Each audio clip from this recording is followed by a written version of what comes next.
നിങ്ങൾക്ക് എന്തിനാ പഠിക്കണേ എന്നതിൽ നിങ്ങൾക്ക് ധാരണയുണ്ടോ? ഇല്ല.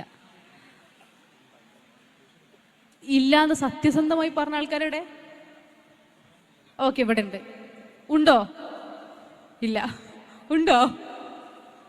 ഈ നല്ലൊരു സമയം നിങ്ങൾക്ക് എന്തൊക്കെ ചെയ്യാം.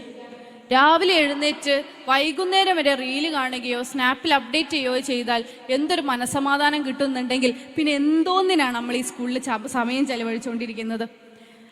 നമ്മൾക്കൊട്ടും വിശ്വാസമില്ലാത്ത പരീക്ഷാ സമ്പ്രദായങ്ങൾക്ക് പുറകെ ഓടി A+ കിട്ടി, A+ കിട്ടാതെ അതിനുവേണ്ടി വിഷമിച്ച് ആത്മഹത്യ ചെയ്ത് എന്തിനാണ് നമ്മൾ ഈ സമയത്തെ വേസ്റ്റ് ആക്കിക്കൊണ്ടിരിക്കുന്നത്?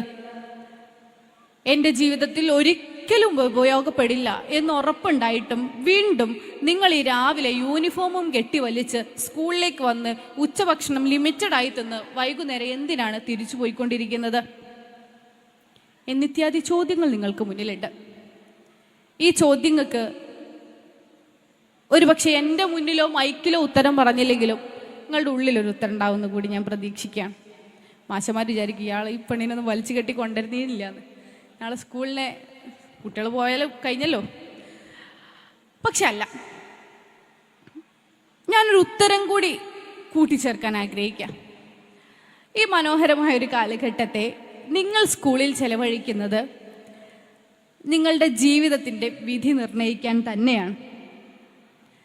നിങ്ങളുടെ ജീവിതത്തിൻ്റെ വിധി നിർണ്ണയിക്കാൻ തന്നെയാണ്. ഇതൊരു പക്ഷെ നിങ്ങളുടെ തെരഞ്ഞെടുപ്പാവില്ല.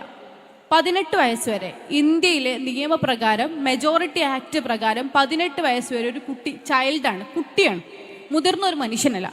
ആ കുട്ടിയുടെ ജീവിതത്തിൽ എന്ത് തീരുമാനങ്ങൾ എടുക്കണം എന്നതിന് ഗവൺമെൻറ്റിനോ പാരൻസിനോ കൃത്യമായ റോളുണ്ട്. 18 വയസ്സിന് മുൻപ് നിങ്ങൾക്കൊരു പ്രോപ്പർട്ടി വാങ്ങാനോ ഒരു സാധനം വാങ്ങാനോ സ്വന്തമായി നിങ്ങളുടെ പേരിൽ രജിസ്റ്റർ ചെയ്യാനോ അത് വിൽക്കാനോ സാധ്യമല്ല.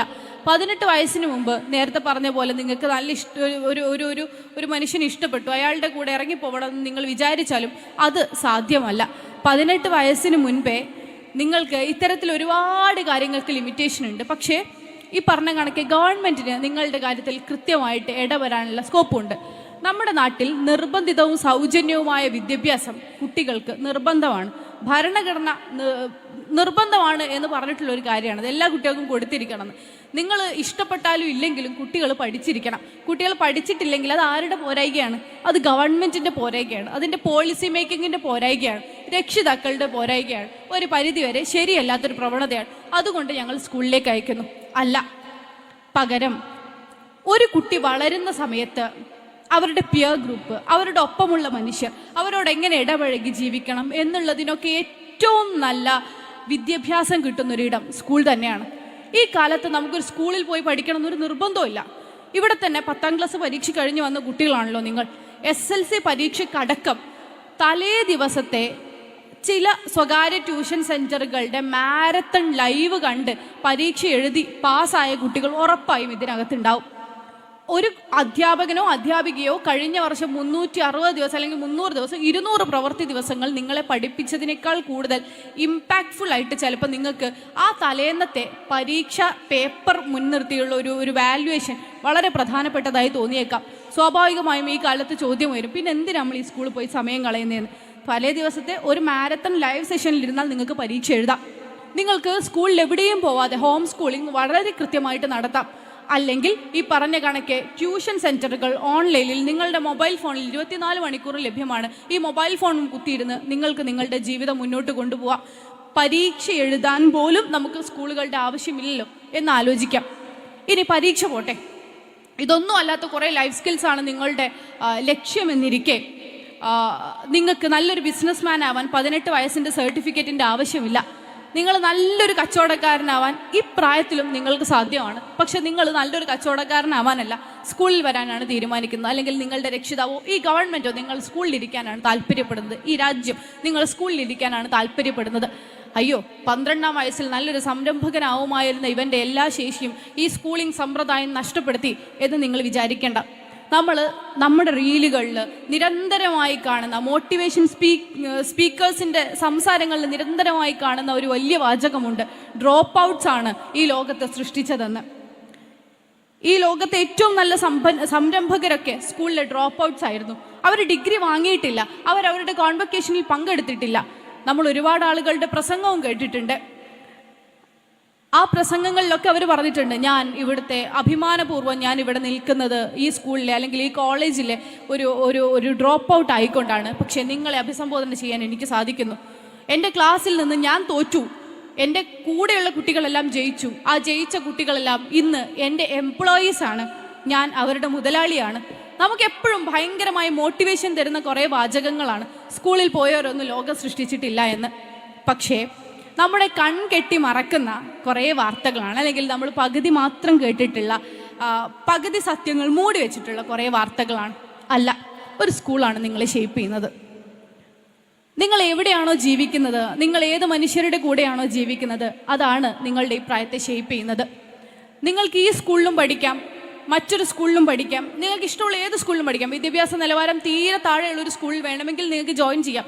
വിദ്യാഭ്യാസ നിലവാരം ഏറ്റവും മുകളിലുള്ളൊരു സ്കൂളിലും നിങ്ങൾക്ക് ജോയിൻ ചെയ്യാം. ആ സ്കൂളിൽ എവിടെ പഠിച്ചാലും ഞാനല്ലേ എന്ന് നിങ്ങൾക്ക് വിചാരിക്കുകയും ചെയ്യാം. അല്ല, ഏത് സ്കൂൾ തിരഞ്ഞെടുക്കുന്നു എന്നതിൽ നിങ്ങളല്ലാതാവുന്നുണ്ട്. വിദ്യാഭ്യാസ നിലവാരം താഴെയുള്ള കുട്ടികൾ പഠിക്കണമെന്ന് നിർബന്ധമേ ഇല്ലാത്ത, കുട്ടികളുടെ സ്വഭാവം എന്തായാലും അതങ്ങനെ പോവട്ടെ എന്ന് വിചാരിക്കുന്ന ഒരു സ്ഥാപനത്തിൽ നിങ്ങൾ പഠിച്ചാൽ നിങ്ങളുടെ സ്വഭാവവും അതുതന്നെയായി തീരും. പിയർ ഗ്രൂപ്പാണ് ഈ കാലത്ത് നമ്മുടെ സ്വഭാവത്തെ നിർണ്ണയിക്കുന്നത്. നമ്മുടെ എൻവയോൺമെൻ്റ് ആണ് നാം എന്ന വ്യക്തിയെ രൂപപ്പെടുത്തുന്നത്.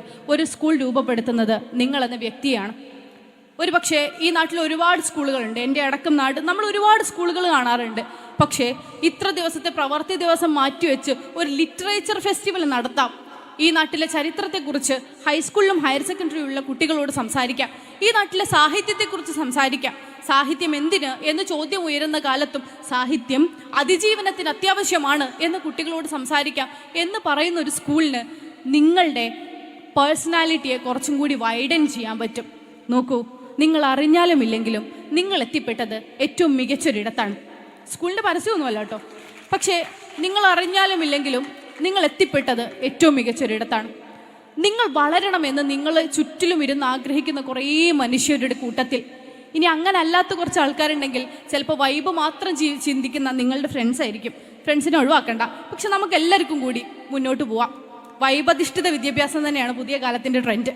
നമുക്ക് വൈബ് ആവശ്യമാണ്, പക്ഷേ വൈബ് കേവല വൈബല്ല, ജീവിതാന്ത്യം വരെ നീണ്ടു നിൽക്കുന്ന, നിങ്ങൾക്ക് എല്ലായ്പ്പോഴും അഭിമാനിക്കാൻ ഉതകുന്ന, നിങ്ങൾക്ക് എപ്പോഴും എൻജോയ് ചെയ്യാൻ പറ്റുന്ന ഒരു സാഹചര്യം നിങ്ങളുടെ ജീവിതത്തിൽ ഉണ്ടാവുക എന്നുള്ളതാണ് നമ്മൾ എത്തിച്ചേരേണ്ട ഒരു പോയിന്റ്. ഞാനിവിടെ പലരോടും ചോദിച്ചല്ലോ, നിങ്ങൾ ആരായിത്തീരുന്നു? ശരിയാണ്, ഒരു 10-16 വയസ്സുള്ള ഒരു കുട്ടിയെ സംബന്ധിച്ചിടത്തോളം 2045 ഞാനൊരു ഡോക്ടറായിരിക്കുകയും എൻ്റെ ക്ലിനിക്കിൽ 60 പേഷ്യൻസ് വരികയും ചെയ്യും എന്ന് പറയണം നിർബന്ധമൊന്നുമില്ല. പക്ഷെ അങ്ങനെ ഉണ്ടാവണം എന്ന് ഞാൻ ആഗ്രഹിക്കുന്നു. കാരണം നമ്മൾ ജീവിക്കുന്ന കാലം മുമ്പുള്ള കാലങ്ങളിൽ നിന്ന് വളരെയധികം വ്യത്യസ്തമാണ്. ഞാൻ +2 പഠിക്കുന്ന കാലത്തല്ല നിങ്ങൾ +2 പഠിക്കുന്നത്. കാലം എല്ലാ സമയത്തും മാറിക്കൊണ്ടിരിക്കും. വെറും കാലത്തിൻ്റെ മാറ്റം എന്നുള്ളതല്ല, പക്ഷെ വിപ്ലവാത്മകമായ മാറ്റം ടെക്നോളജിയിൽ വന്നുകൊണ്ടിരിക്കുന്ന സമയമാണ്. ടെക്നോളജിയുടെ മാറ്റം ലോകത്ത് മുഴുവൻ മാറ്റും. ChatGPTയും ജെമിനിയും വെച്ച് അസൈൻമെൻറ്റ് എഴുതുകയും ഹോംവർക്ക് ചെയ്യുകയും ചെയ്യുന്ന കുട്ടികളല്ലേ നിങ്ങൾ? അല്ലേ? സത്യം പറഞ്ഞോ? മാഷൊന്നും പറയില്ല. ഇനി അല്ലെങ്കിൽ നിങ്ങൾ കുറച്ചുകൂടി അപ്ഡേറ്റഡ് ആവണം എന്ന് ഞാൻ പറയും. ChatGPT ഒക്കെ വളരെ എളുപ്പത്തിൽ നിങ്ങൾക്ക് ഹോംവർക്ക് ചെയ്യാനുള്ള മാർഗങ്ങളെക്കുറിച്ച് പറഞ്ഞുതരും. ബുദ്ധിപൂർവ്വം ഉപയോഗിക്കണം എന്ന് മാത്രമേ ഉള്ളൂ. നിങ്ങളുടെ തലച്ചോറിനെ പണയം വെച്ചുകൊണ്ട് അതിനെ മാത്രം എടുക്കരുത്. പകരം ബ്ലെൻഡ് ചെയ്തുകൊണ്ട് നിങ്ങളുടെ ഏറ്റവും എളുപ്പമുള്ള ടെക്നിക്കുകളെ മനസ്സിലാക്കുകയും അത് നിങ്ങളെങ്ങനെ സഹായിക്കും എന്ന രൂപത്തിൽ അത് അണ്ടർസ്റ്റാൻഡ് ചെയ്യുകയും ചെയ്തുകൊണ്ട് ഈ പരിപാടി ചെയ്താൽ ഈ കാലത്ത് ഏറ്റവും മുന്നോട്ട് പോകാൻ പറ്റുന്ന മനുഷ്യന്മാരെ കൊണ്ട് നമ്മൾ മാറും.